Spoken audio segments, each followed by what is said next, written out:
Right, thank you. Hi, everyone. Thank you all for joining us today. Welcome. My name is Lee. So today's seminar will be special. We're actually running it alongside the team at University of Queensland as part of the PEPSS Political and Environmental Psychology and Social Sciences seminar series. But before we start, first, I would like to acknowledge the traditional custodians of the unceded lands on which we meet today. We pay our respects to their ancestors and descendants who continue cultural and spiritual connection to country. We acknowledge the contribution they have and continue to make in caring for this land and sharing their knowledge and culture. And we acknowledge and welcome any Aboriginal and Torres Strait Islander joining us today online and in person. Thank you all, everyone, for joining us. Please note that this presentation is being recorded for future use. So if you do not wish to be recorded, please keep your camera off and post any comments in the chat. Thank you. And the recordings will be posted on a few different channels online. You can take a note of the links if you want to watch the video from today or from any other seminar from within the series. Yep.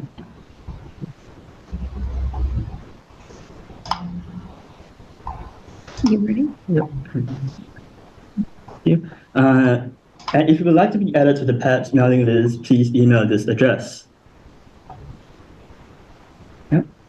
All right. So without further ado, I'm going to introduce our fantastic speakers joining us here today, Dr. Zoe Leviston and Professor Sharon Friel.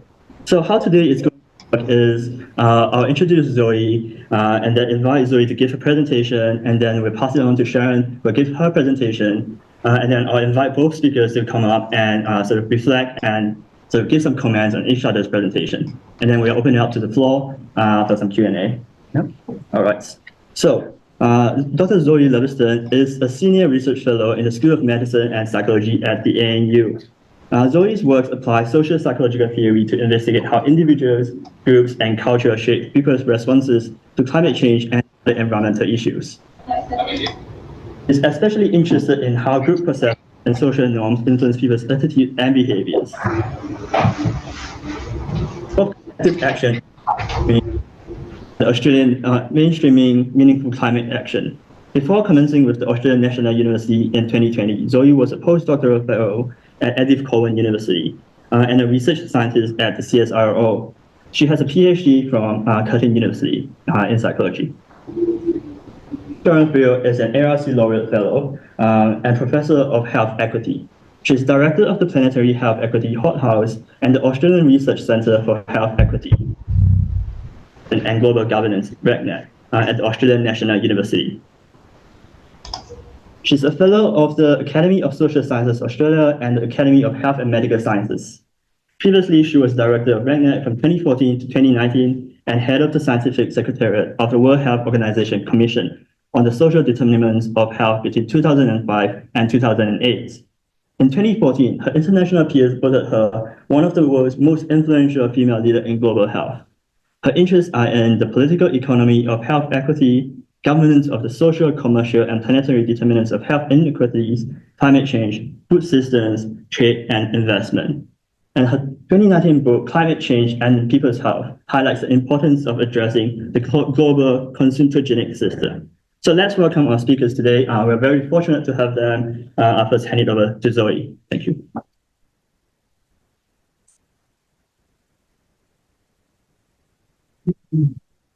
I just had a mad thought. I may have emailed you the wrong presentation. So this is fraught, this button push.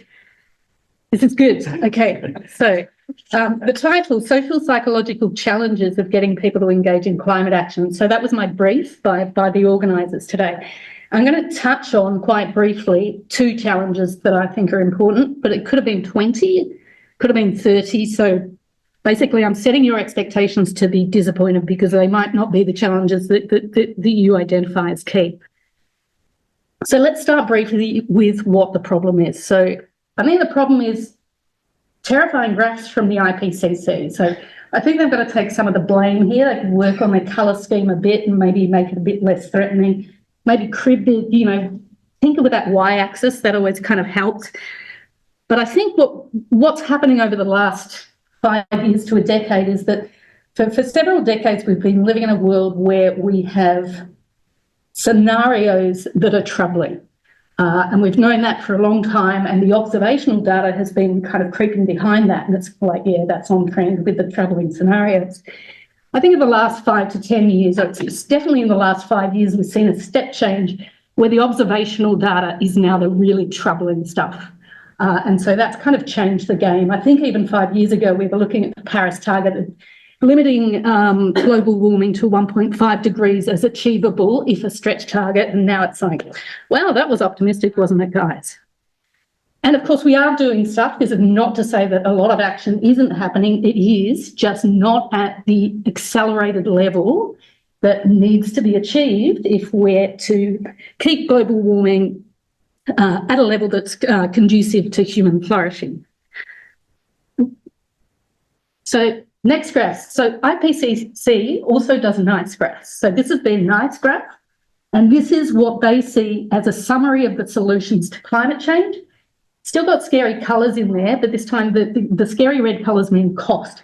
But it's not all costly, so a lot of these solutions can be implemented at relatively lower costs.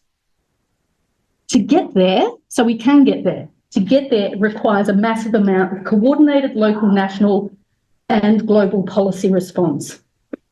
Where does that leave individual choice and individual behaviour? It's implicated in a lot of those bars, but individual choice alone can't drive that. It needs structural, systematic change and coordinated effort at the top levels. Now, as an environmental psychology researcher, that puts me in a bit of a difficult position, because for the last couple of decades, our bread and butter has really been on establishing the antecedents of individual, voluntary, pro-environmental behaviour. So that's everything from relatively trivial stuff like carrying your tea cup with you, up to more high-impact behaviours like deciding not to fly, changing your diet radically, stuff that does have an impact, a sizable impact on greenhouse gas emissions. And we do know a lot about this stuff. We know a lot about, framing and nudging and normative messaging to prompt people to uptake these behaviours. I'm a fan of behaviour change. Keep doing it, guys. You're doing great. I think it's important. I really do. But the focus is becoming increasingly problematic, I think. That's for several reasons, and we can talk about the methodological limitations, but that's so with every kind of research endeavour. That are we measuring the right things and accounting for the right variables, etc.? Is it enough? Are we capturing enough of the impact on the climate by just looking at individual behaviours? You can counter that by saying, well, everything helps, right? And so our endeavours help. But I think there's a more pernicious problem with our focus that we really need to concentrate on. And many of you will have heard Michael Mann talk about, the new climate wars. And he talks about this mantra of personal responsibility, whereby bad faith actors they've changed the way they communicate, an orchestrated climate denial to delay us transitioning from fossil fuels because they've got a vested interest in keeping certain industries going. Now, 10, 20 years ago, it was perfectly feasible to question whether the science was in, is the climate actually happening? Is climate change actually happening? And if so, isn't it just, natural fluctuation? You could maintain that stance, but now that is becoming less credible. It's becoming untenable if you question whether climate change is happening and whether there's anthropogenic forcing involved. You're assumed to not be a serious person. So one of the strategies, and I agree with Michael here, he says that we just tell yes, it's a crisis, but it's not as bad as they say. And we can do something about it by changing our everyday behaviours. And that kind of kicks the can down the road for those more systemic and policy responses to occur, because we all have the power to make a difference if only we bought, our tea cups along last time we went and got coffee. I think it's pernicious, and I think it's ubiquitous and invasive, and it occurs at it occurs in schools, and some people around the table will be very aware of who is driving the curriculum at schools as well. It happens with, greenwashing particular brands. You'll see it in government websites where climate action is equated with personal voluntary actions that we can uptake to avert the climate crisis. So as researchers, we have to be mindful that we don't unwittingly and in good faith fall into the trap of focusing solely on individual behaviour. Therefore, there has been a pivot in recent years, certainly amongst environmental psychology, from my perspective, towards still individual behaviours, but behaviours that are more relevant to systemic and structural change. So a couple of examples that I'm going to talk about is how we sustain involvement in collective environmental action and how do we build consensus on climate policy response.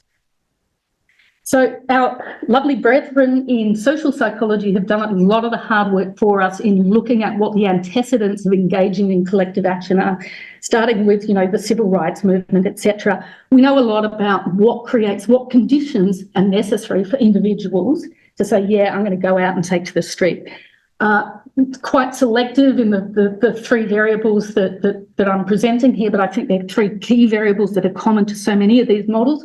One, you've got to perceive an injustice, and you've got to think that's not just and it's not fair. Two, you've got to have an effective component. That's really important. You've got to feel, this is what Ian Walker would call the pissed offedness factor. So you've got to feel angry about that. And third, you've got to feel efficacious. You've got to have the belief that, and it can be a long shot belief, but some belief that it is a reasonable possibility that your collective action will affect the sort of change to avert the injustice that you're arguing against. So that's one question. I think a more important question we're grappling with, maybe not more important, but a recent question we're grappling with is what sustains that sort of engagement. We've got now a lot of qualitative evidence to say people who are involved in these activism movements, especially in the environmental space, are suffering from a big mental load and a lot of burnout and negative impacts to well-being, etc.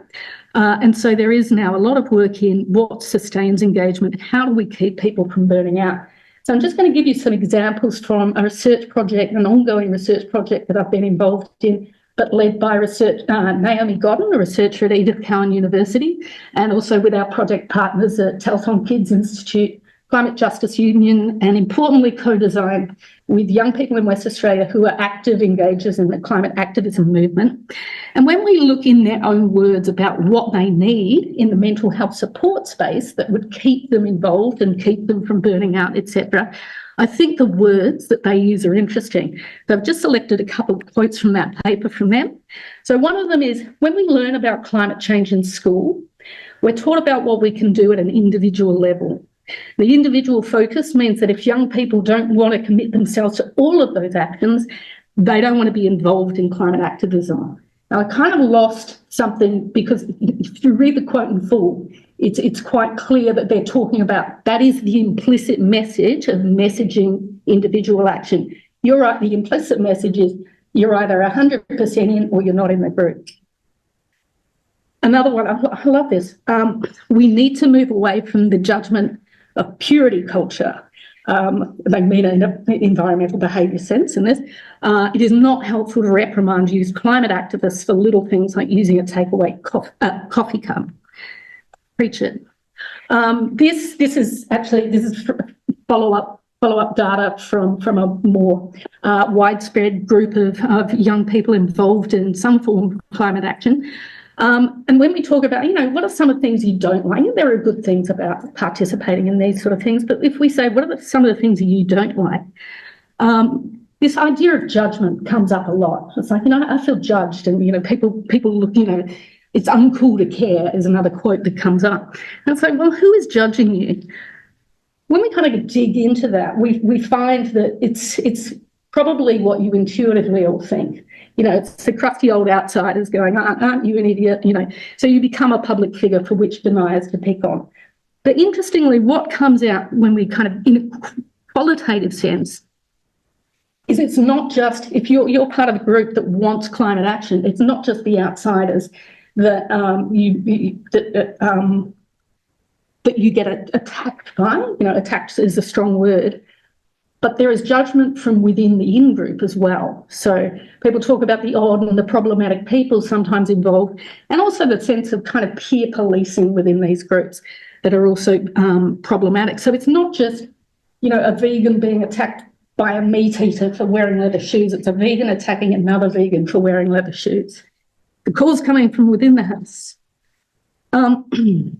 Really quickly, because that's 2 qualitative slides in a row, but I just wanted to really quickly demonstrate that one of the few really clear demographic differences we show with climate attitudes is in the climate emotions space, whereby young people have a much more heightened emotional reaction to climate change, but depending on what emotion you're assessing, the orders of magnitude differ. So the biggest difference, and this is just, you know, it's just an example data set, but we replicate it elsewhere, is that young people feel, you know, the greatest difference between, you know, a younger age cohort and an older age cohort is anxiety or feeling anxious in response to climate change. And that makes sense. We, you know, it's all over the news. We hear young people, you know, they're crippled with anxiety, etc. The second highest magnitude difference is guilt, and that really troubles me. But I think that idea of these people being taught from a young age, that mantra of personal responsibility, is really problematic. Just wanted to say that. And also, if anyone's coming from SAS to SAS, please come to my talk if it's accepted, because I'll be presenting results about a current project I'm doing with my wonderful Masters of Professional Psychology students, where we're looking at, okay, what are some of the social processes that happen to people who are involved in these collective action behaviours that translate to both good mental health and wellbeing outcomes, but also these poor mental health and wellbeing outcomes. And we've looked at the preliminary data and it's pretty interesting, but I'm not going to present it here because we need to triple check it. But feelings of in-group and out-group rejection may or may not be implicated, as well as kind of feelings of efficacy, which can be buffering to some of those bad responses. So that's my first point, I guess, that this mantra of responsibility, I think, is implicated in these, you know, feelings of guilt. And so one of the challenges is the beliefs, real or not, that's an empirical question, the beliefs that people involved in collective action have about how they're viewed by others. That's a kind of a tortured segue into my second point, which is, I think, also a challenge, is our beliefs about others, so our own beliefs about external people. Why is that important? Well, we're social creatures, so we look to other people to know how to think and act, particularly in times of uncertainty. And climate change is a big, you know, tick for the uncertain box. And it does shape our own thoughts and actions as well. So what we think other people do and think matters. And I think really importantly, the beliefs about what other people are thinking influences our social expression, including our tendency to self-silence. So if we're in a room and we've got a really strong opinion about something, but I think all of you are, let's say, climate deniers, I'll be a bit less inclined to do this talk, or probably tweak it a bit, or, you know, kind of show you some different graphs at the beginning. But, you know, that's fine. So we know that, then we know we're influenced by other people. Importantly, we also know that our assessments of what others think and do in relation to the environment is at best sketchy. So we're really inaccurate at thinking at assessing what other people are thinking and doing, and we're systematically inaccurate. So, for instance, we tend to overestimate the prevalence of climate scepticism. We tend to underestimate people's biospheric values and how much they care about the natural world, underestimate their climate concern, and we also tend to, most of us, overestimate our own pro-environmental behaviour relative to others. So we don't give others a fair shot. I could talk at length, but won't, about what some of the psychological and social drivers of those misperceptions might be. But for now, it's just important to know that misperceptions are consequential for things that we care about. So what we can show that if you believe that other people aren't as concerned in climate change as they actually are, independent of your own concern about climate change, that lowers your levels of perceived collective efficacy, which has knock-on consequences for the propensity to engage in collective action. So misperceptions have consequences.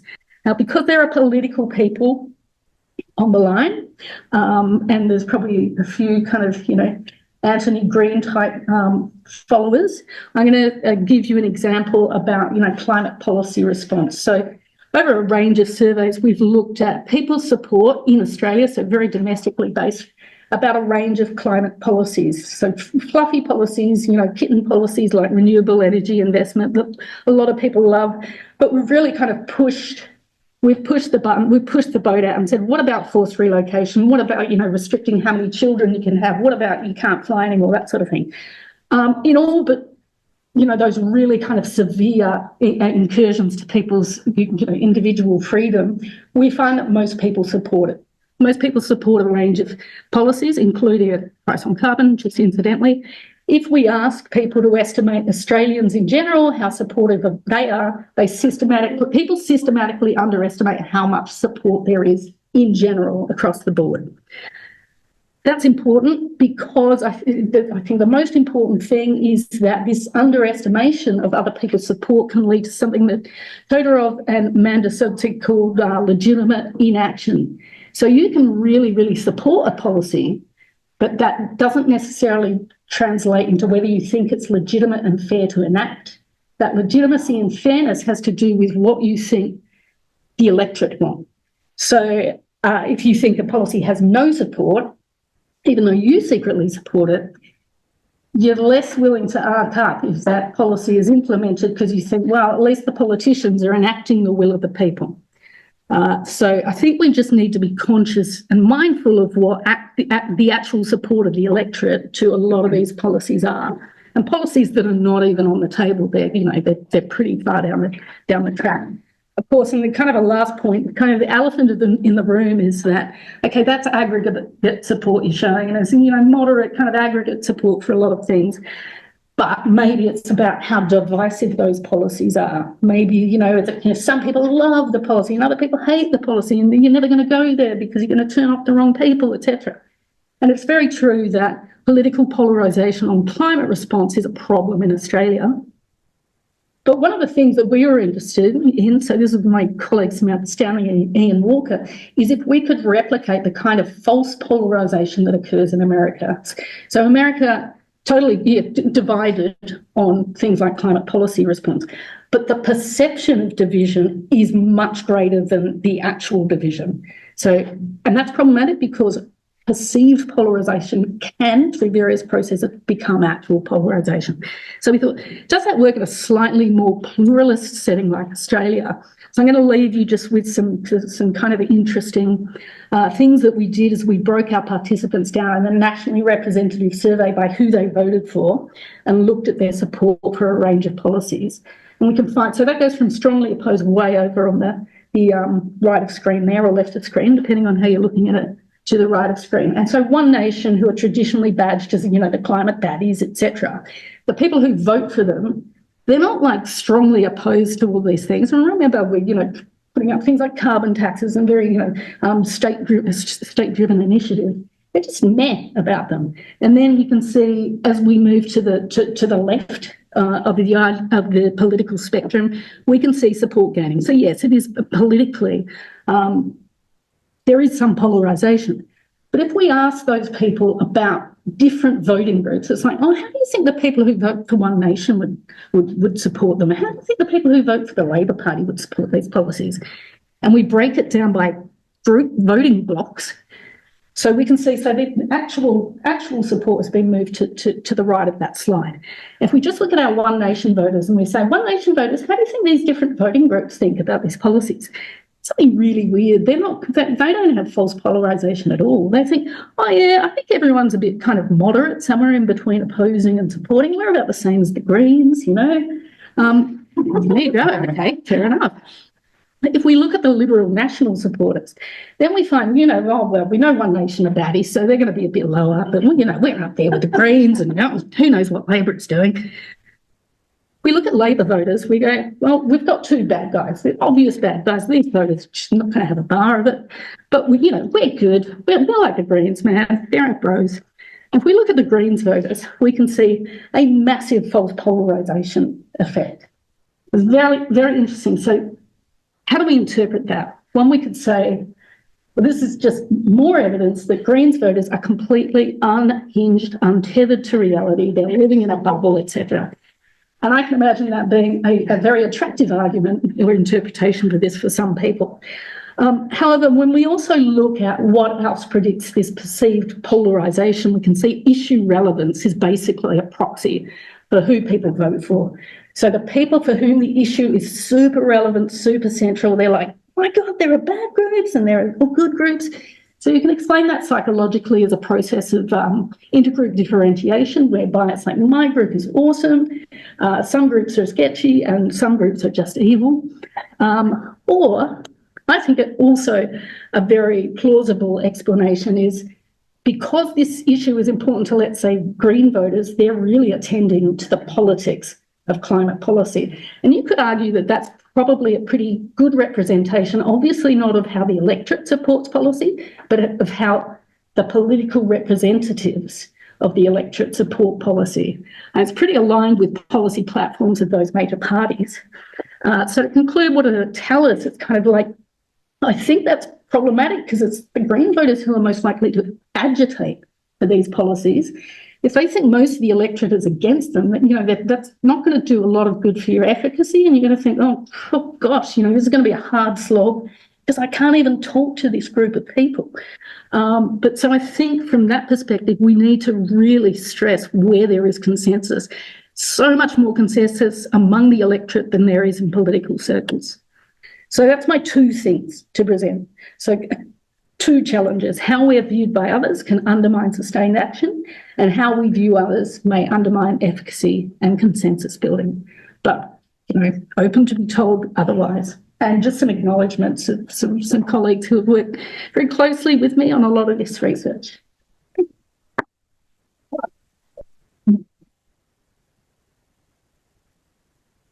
Thank you so much, Zoe, for the very interesting talk. Next, we'll pass it on to Sharon to continue with our presentation. We're not just listening to Zoe, that was so interesting. No, is it straight after? Oh, it is, yeah. We must talk. It's lots of connection. Well, lovely to have the chance to come and talk with you, and hello to people online. So I'm coming at this slightly differently, but actually I hope really complementary to how you just set all of that up, Zoe. So I'm very interested in planetary health equity, and the way we describe that is the equitable enjoyment of good health in a stable Earth system. And so really getting to this intersection, and with a focus on climate change. I know planetary health is broader than just climate change, but we're focusing just on climate change. And so really trying to look at and understand this intersection with climate change, with existing and the upcoming intergenerational inequities that climate change will bring, intersecting with the existing and the exacerbation of economic inequities, and then, of course, the interaction with the existing and the exacerbation of social inequalities. And all of that together contributes to health and health inequities. And I suppose just listening to Zoe, the sort of the reminder for us to be able to have good health, to lead a life with dignity, this sense of material resource, of psychosocial control, and having a voice in the decision-making processes that affect our lives and ultimately affect our healths. that all matters at the individual level, it certainly matters at the collective level, and it certainly matters at national and between country levels as well. And what I'm really interested in is what shapes material resource, psychosocial control, and political voice. Because if we accept that these three things really matter for health and for our engagement or our living with the environment, it seems to me rather crucial. And so I'm very, very critical of the lifestyle drift that we see in the dominant policy response. All of my academic life, which has been all of my professional life, has been examining policy across sectors and trying to inform, advance policy across different sectors that is going to be good for people's health and well-being and in an equitable manner. And I'm so sick of the policy response being, you know, here's a keep cup, here's another leaflet about the sort of stuff that you should or shouldn't be eating, or stick up the lights, or drive an electric vehicle. And as Zoe said, that all matters, but it's so far from being sufficient. And certainly in my experience in health policy world is we can have these beautiful articulations of parchment policy, on paper, attention to these sorts of social, environmental, cultural determinants of health. And yet at the implementation, it drifts. And that's not per chance. I would argue, that's what I'm going to hopefully argue, is that's not per chance. That is structurally created. And the wonderful work by Catherine Trebek and Williams, if you haven't read The Economics of Arrival, really about sort of trying to understand a well-being economy, a new sort of economic paradigm, speaks about basically the lifestyle drift. They don't use that language, but this idea of servicing failure over and over again. So what we do, so in the Hot House, the Planetary Health Equity Hot House, that's the plug for the Hot House, just a fancy name for a centre, over in the School of Regulation and Global Governance. In the Hot House, we are really interested in what I've been calling this consumptogenic system. And it is deliberately got the word sort of not consumer, but consume in there, but it has nothing to do with consumers. So that's first and foremost, it's not about individual consumers. It's really about saying there are these systems, these structures, these webs in place of policies, of institutions, of rules and norms, of different actors with different interests, different commercial activities, institutional norms, social norms that are all at play and that have created and locked in business as usual around fossil fuel goods and services. And with those fossil fuels, goods and services come problems for human health, and all of that is very unequally distributed. And particularly from that equity perspective, when you layer that alongside the existing, separate to fossil fuel goods and services, the existing social and economic inequities in people's everyday living conditions.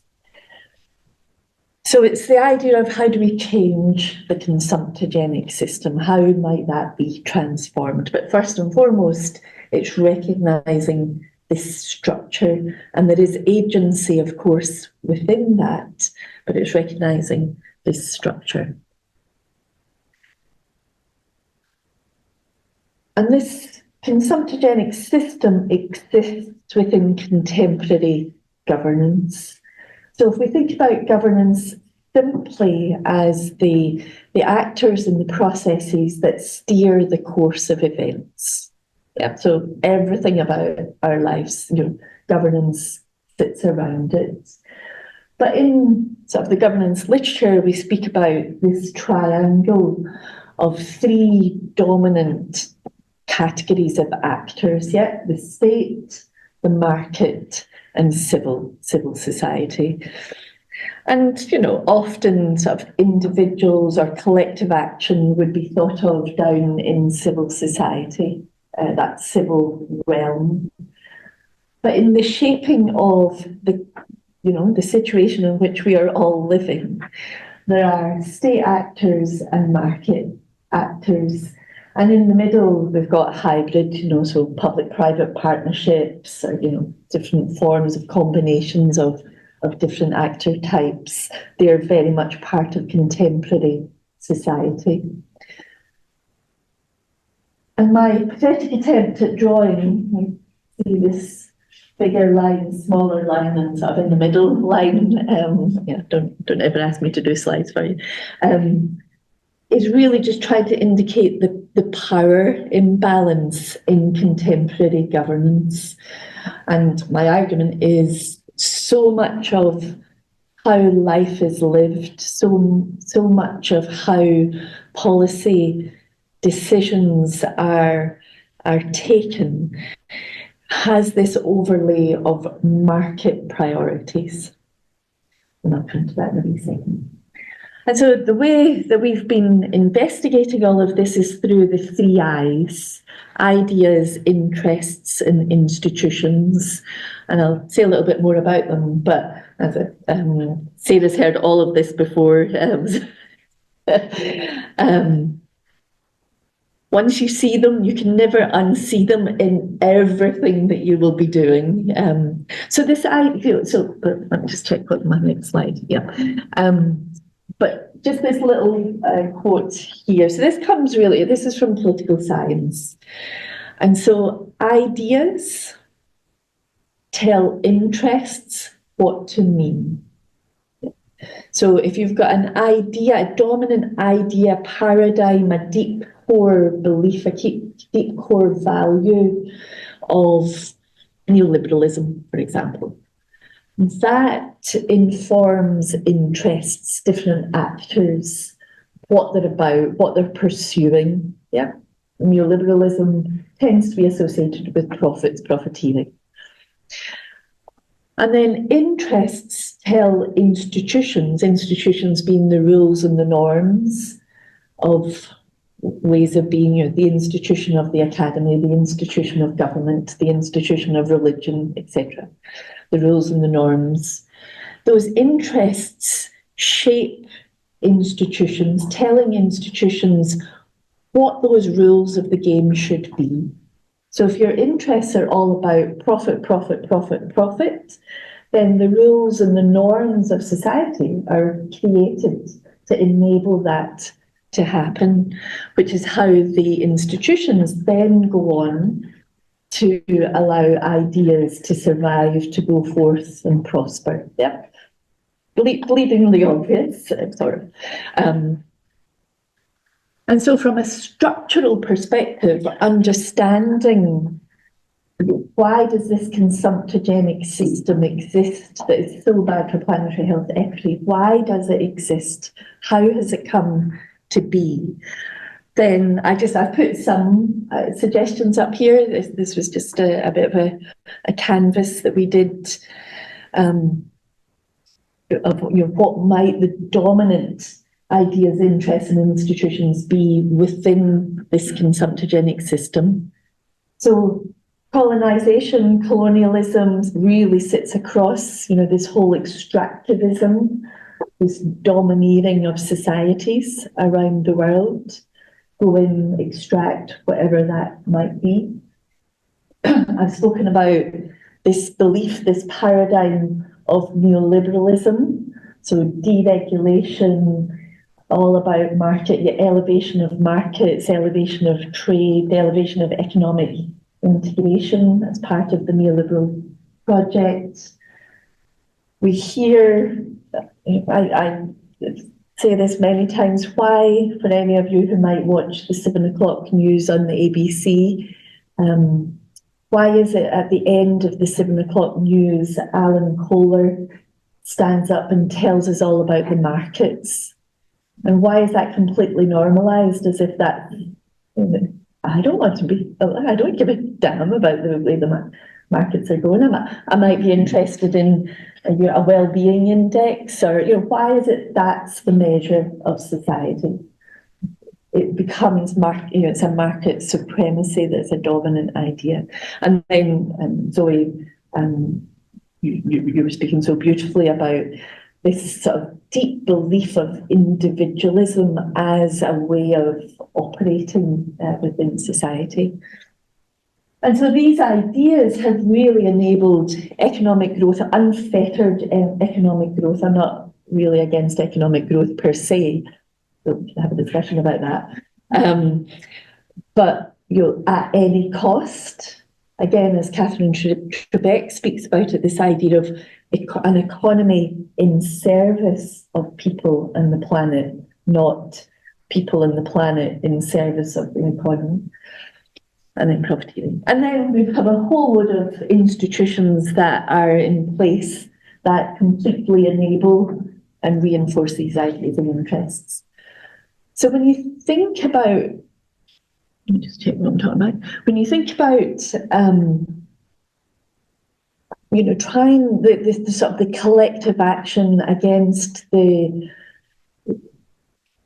manufacturing of a belief within a population, and I'll speak about that in a wee second, then these are the sort of structures that are in place that just keep the status quo. They absolutely keep the status quo. And to me, the big question is, where are the entry points of ideas, interests? What are the alternative ideas, interests, and institutions that must be created, elevated, and how does that happen? And that is partly through collective action, but there's others.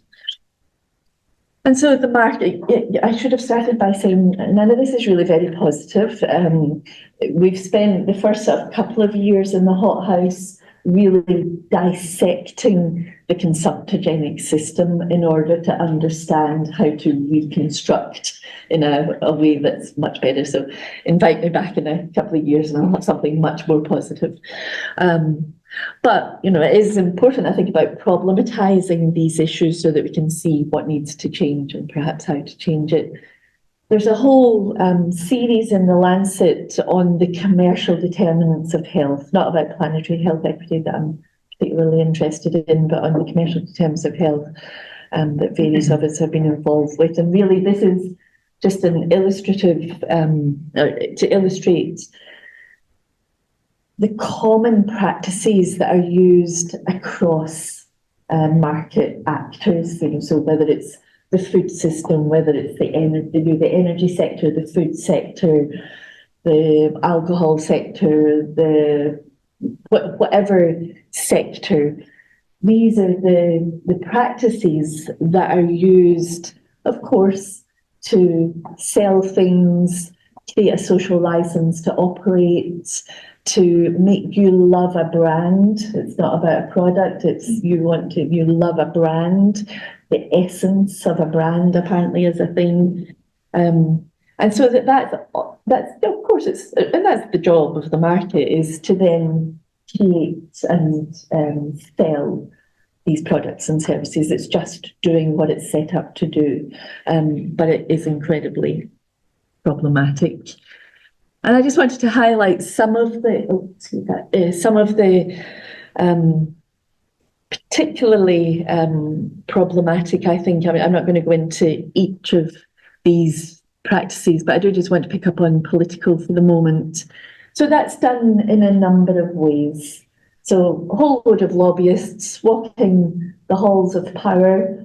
We don't even know how many lobbyists there are in the Australian Parliament, which is shocking to me. But if you go into the cafe up in Parliament House, you see them all there. We're trying to get passes as well, so that we can be social lobbyists. So the group is trying to do that. So the lobbying, and that's also about money. It's about, so, collective action over here is saying, please do something about climate change. And the lobbyists are sitting in the cafe in Parliament House saying, here's what you're going to do. So a recognition of the importance of lobbyists. The think tanks are everywhere. They're often front groups for market players, but they look like this incredible research institute, but it's completely funded by Coca-Cola, or it's completely funded by Woodside or by Rio Tinto, and they're generating all sorts of evidence. That's part of the disinformation machinery. And then this really, really interesting, I think, and under-examined, certainly from a planetary and equity perspective, is the policy committees. Who sits on committee? And I don't know if any of you sit on committee. I sit in committees all the time. Have I got the strongest voice on the committees? Absolutely not.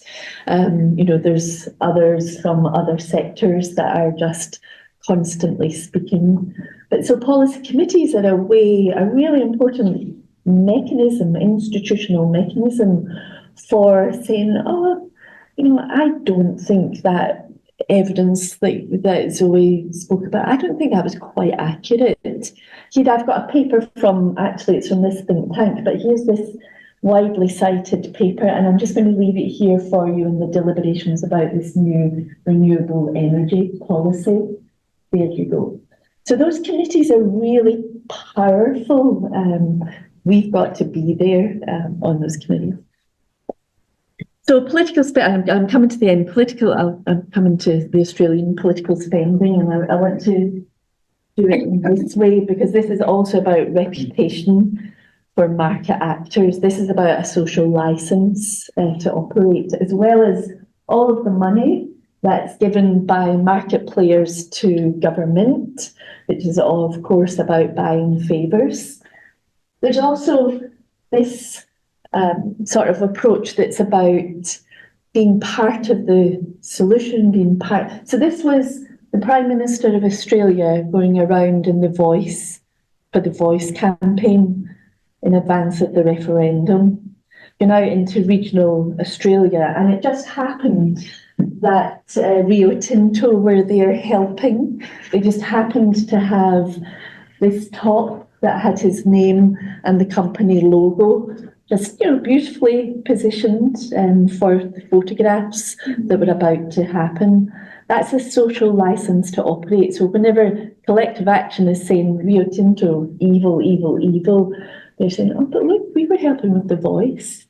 We were helping. If you look when it comes to International Women's Day, they're all over the web talking. So these practices shape the rules of the game. They are the rules of the game, and they just create this underlying normalization of being for these, then the selling of their products, their services, the shaping policy to facilitate their interests.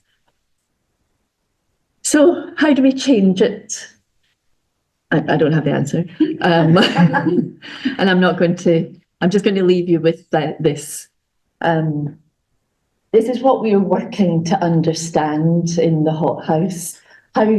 What are the ways to embed a new paradigm? How do we create an alternative narrative? And as I hope you'll say to me, well, who is we in terms of creating that narrative? I don't know that either, but I just think we've got I come from this from such a normative starting point of it cannot continue. And then what does public policy look like? How do we get coherent public policy that collectively sort of elevates these sorts of goals? Market activity, and then so I would call the collective action is the releasing of the influencers. And I'm just going to tell a little story and then I'll shut up, of two colleagues went to a corporate affairs conference to do some research at the corporate affairs conference. They're public health people. They went to the conference, they had ethics to do all of that.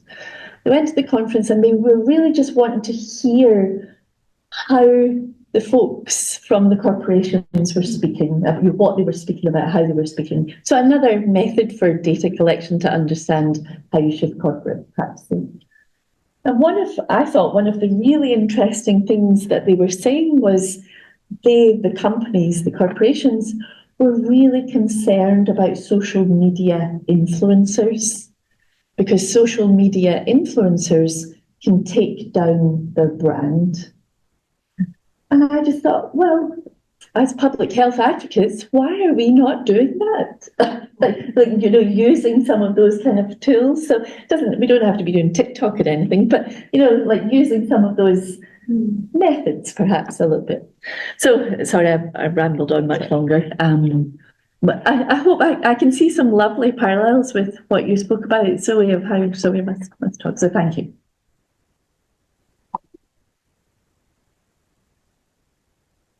Thank you so much, Sharon. That's a very interesting talk. Zoe, we want to come out to take a couple of minutes to reflect and comment on Sharon's talk. Am I reflecting on Zoe? Yes. Discussion. Yep. Yeah. So, is the camera pointing at this camera? I'm not sure. Yeah, it is. All right, next. Thank you. All right. Okay. So, do you want to start? Do you have any reflection on Sharon's talk? So, and if you say it was rubbish, I'll tell you. Talking quickly. So many reflections, because the frustration of I guess what I do, and a lot of people in that we work at the intra-psychological, and personal space, know that there are structural impediments and structural forces that can't be adequately explained, and that's why we need such a holistic and transdisciplinary approach to these placements. We're just working in a vacuum. So it's always so energizing to hear a perspective that takes on those more umbrella levels. I was really interested whatever that quote about ideas interested in institutions were. I didn't get a chance to do it, but maybe the please give it to me. That totally resonates. As did you said something early in the pieces that people aren't given a voice, and I think that also comes out very strongly when we talk about eco-emotions. It's very de rigueur at the moment to talk about stuff that's not strength-based. And people are feeling anxious, and people are feeling scared and hopeless, and we need to mollycoddle them, and how can we protect them from these bad feelings. And we tend to broad brush negative feelings as all being bad as well. And one of my colleagues, Samantha Stanley, talks about anger as a case in point, that anger, we say anger is a negative emotion, therefore it must be bad, but it can have very, very good consequences as well. It doesn't have to lead to violence, etc. But the thing that we're really tapping into when we're talking about a lot of these emotions is, so what comes out with a bullet as number one of the way people feel is frustration. So frustration is always the thing that people say, that's it, I'm frustrated and I'm angry. And a lot of that, if you probe into that, is the denial of voice.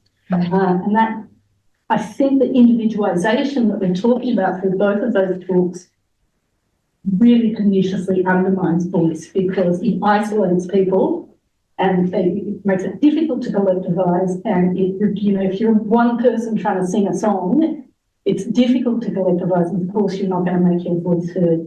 Overlay that with the institutional impediments, and that just becomes magnified. And that voice is in terms of individuals, not only voice, different generations, different countries, and different sectors of society not having a voice. But I think that really key thing of where are the entry points for new, because we know there's a diversity of ideas. We know that not everybody subscribes to neoliberalism. It's been around long enough now to see there's a pattern in every federal election where people rush on and do the ABC vote compass, and then that Labour supporters get really annoyed because it's like ABC tells me I'm a green soda, I'm not a green soda. Then the ALP gets in, and then they're very disappointed with the ALP because they're neoliberals. So we know those ideas exist, but finding the entry point is so critical to that. How do you get those different ideas a seat at the table? Quite literally, is what you're saying, Sharon. Yeah, I think that's really key. And I think the socialisation of different ideas and how that, I'm starting to rant now, but how those ideas are socialised in schools, in the Australian context especially, where we have kind of a marked divide in public education and private education, and the opportunities afforded to people going through different systems, I think is one of the keys. But yeah, let me know when you have the answer, because I'm very keen to hear it. And I think you're very interesting point. Sharon, do you want to respond to that and add your sort of reflection on Zoe's talk as well? Yeah, I mean, it's not a response to that. It's just our collective discussion. It just makes me think of the so in understanding collective behaviour, the collective behaviour is much more powerful than individual. And what I was describing, all these big sort of structural power imbalances, that's really a reflection of imbalances in collective, like small collectives, like nodal governance and the governance literature. And so finding that collective behaviour that has the ability, seeing it, and that has the ability to ripple through the system is where, certainly historically, we know that has what has created some of the biggest political and policy changes of probably all of our lives here. So some analysis that we've been sort of starting to think about or to do is looking at social movements and how the collective, that thing of, so why does a social movement come together? And that frustration that you were talking about, and the anger, but when it comes together, it gives an efficacy and a hope around an articulation of a collective voice.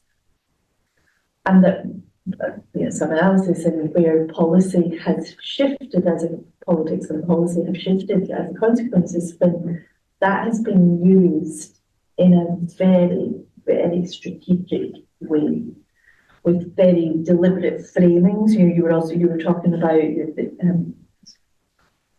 framing, the framing and the nudges, but using that very strategically, so that a particular frame, a particular discourse gets put in front of that audience that is a different one that gets put in front of that, but by the same organised collective. And so the youth work that you were talking about, I think is just awesome. I haven't seen the analysis done on the youth climate movement yet, of what they say, how they say it, who says it, where they say it matters. It's not just here's Greta Thunberg and it all will be fine. It's just, it has to be much more strategic. That's what the women's movement has told us. It's what the nuclear disarmament movement has told us. It's what some analysis in the trade world has also told us. So, I can see a new project coming around the youth climate activism, understanding that. All right, thank you. Yeah. Because now let's move on to questions, but we'll alternate between online questions and in person. So do we have any questions from anyone in the room?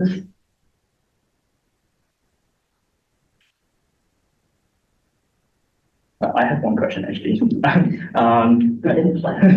I was listening to your talk, and I think a lot of the focus is on sort of groups within country. But I was thinking about some of the discourse that I see online about how people in Western countries might think we might not need to do anything if China and India are not actually addressing the issue, and then people in China and India might think the same. We have been poor for so long. So I don't know. Do you have any thoughts or any research that you think might speak to this sort of situation? So are you talking about the how do you counter the argument that why should we act when other big polluting countries are not acting?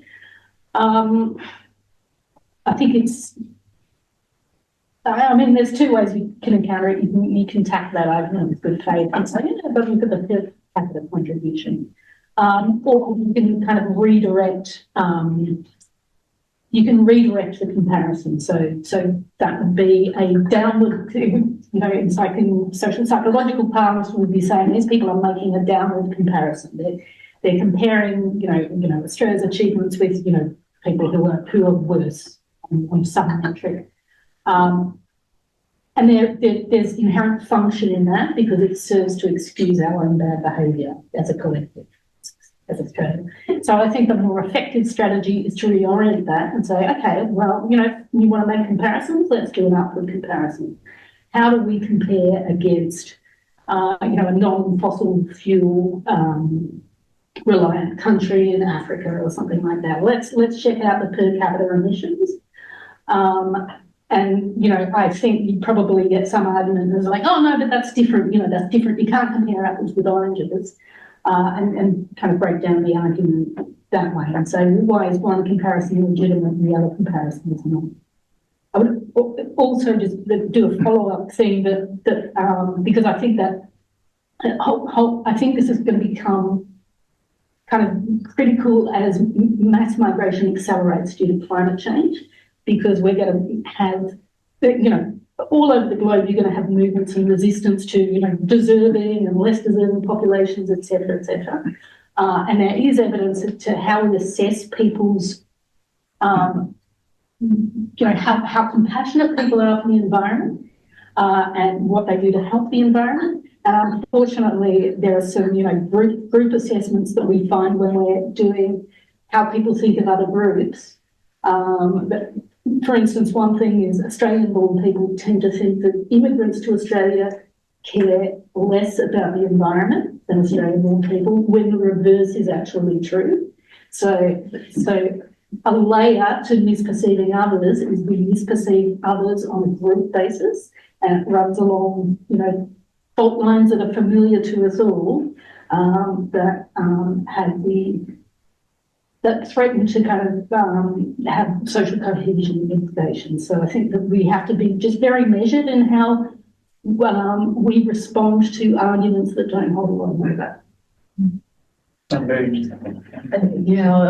All I would add to that is, I think you have to acknowledge that global warming is a collective problem.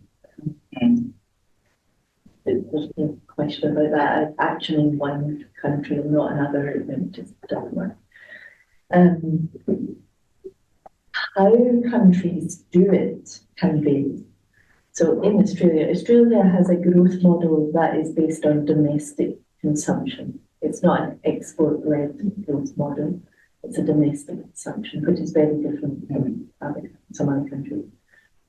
So if we were to do anything in Australia, we would actually tackle housing, because housing is so strongly correlated with our growth model, which is so strong, and it's an analysis that we've just completed, and to do with the inequality side of it, as well as the embodied greenhouse gas emissions.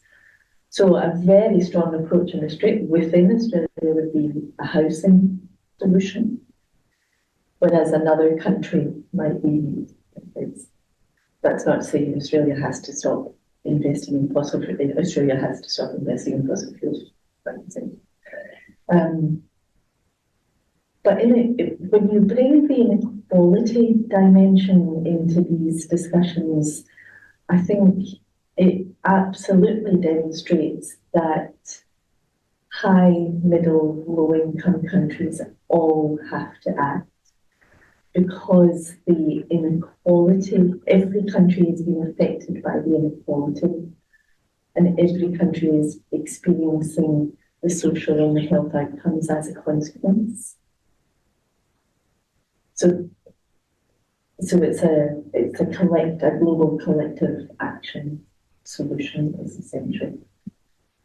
Absolutely. Thank you for very interesting answer and informative. Do we have any questions from the chat?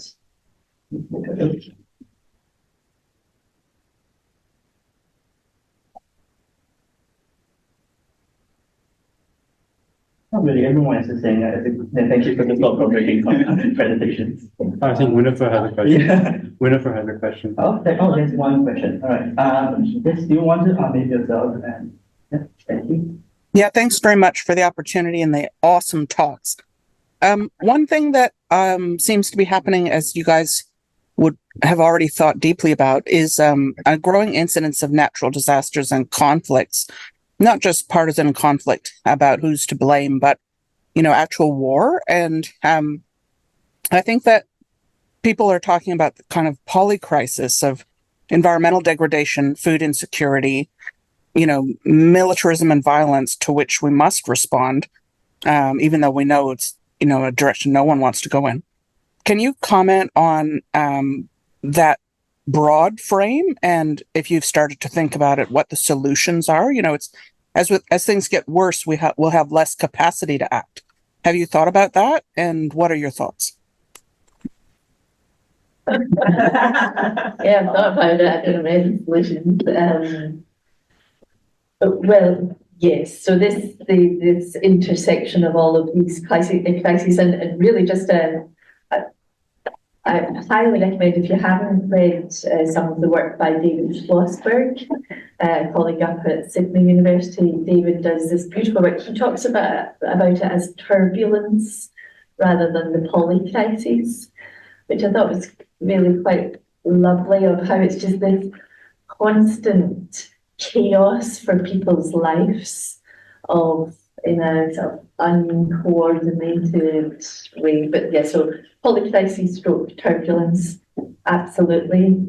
I suppose I would argue at the core of all of that is this consumptogenic system, is this deep power asymmetry in who's setting the rules of because much of the conflict that we're seeing is being both exacerbated by climate change, but it's also a response to just very, very deep social inequities that run across all sorts of lines. It's economic, it's cultural, it's all sorts of lines. And again, as soon as you start to sort of put it in that language of inequities, then you have to start to put the language of power into that. And I do think when you put the language of power into it, it always gives me hope, because power is everywhere. Every person, every group has power. It's just sometimes certain types of power are stronger than others, expressed by others. But I think what we've been talking about is how to release, I'm going to put in inverted commas, good power, and that's a whole other discussion, but how to elevate the sorts of interests, whether it's social, environmental, health interests, through understanding different types of power playing out in different spaces at different levels. And there's the incredible learning from Indigenous peoples around how to claim spaces, to create spaces where different narratives, different alternatives are positioned, that open up, sort of wedge into the mainstream institutional structures that bring a seat to the table that then enable things to develop and forms of self-determination to then come to. Whether that happens fast enough, absolutely not. But, you know, it's those kind of spaces of reclaiming of power and different types of power. And that doesn't have to be at the fringes. I'm not to Zoe's that's not just about, you know, the voices on the fringes. That's mainstream. That's making use of the fact that the World Bank is saying, and the IMF is saying, conflict, climate change, inequality are the biggest challenges of our time. There's the head, you know, the mainstream. And so it's how you do it is, of course, another talk. Yeah, I like that's talk about an easy question, Winifred. It's really, you know, I have to put my pessimism aside and compartmentalise it, and that's 90% of me, to kind of have a cogent answer to that, because there are so many cascading issues, and these are all interconnected. That's why it's problematic to talk about climate change isolated from environmental change and environmental decline more broadly. And of course, you know, all all the conflicts that are associated with environmental change and land use change, etc. I mean, you could. I'm totally talking out of where I, you know, should be, but it kind of, you know, to kind of resolve those conflicts, needs everyone to have an appreciation of the interconnectedness of things, and I think applying a justice lens over all these issues is a way of articulating those interconnections. And I think increasingly these problems are seen through a justice lens. And the other thing that I think it also puts into question is the nation state, which is, you know, the idea of the nation state's been pretty solid for the last however many hundreds of years, depending on what part of the globe that you're talking about. Is that the scale at which to solve these problems? And I think a lot of people would question that and say that these necessarily, we have to return to place-based solutions, which are, you know, much smaller scale than that. You know, go further and say, oh, we need to decentralise power grids, etc. But the correct response to this is dependent on the characteristics of place, environmental characteristics, social, cultural characteristics, etc. So, you know, how you form those communities of scale, of smaller scale, I think that's one potential pathway of resilience. I hate to say the R word, that people are revisiting now. Thank you so much. Yeah, thank you. I'm running out of time. We actually hope, but that is my fault. But no, thank you so much, and let's thank our speakers again. And if you have any additional questions, feel free to send me an email, and I'll pass it on. Thank you. Thank you.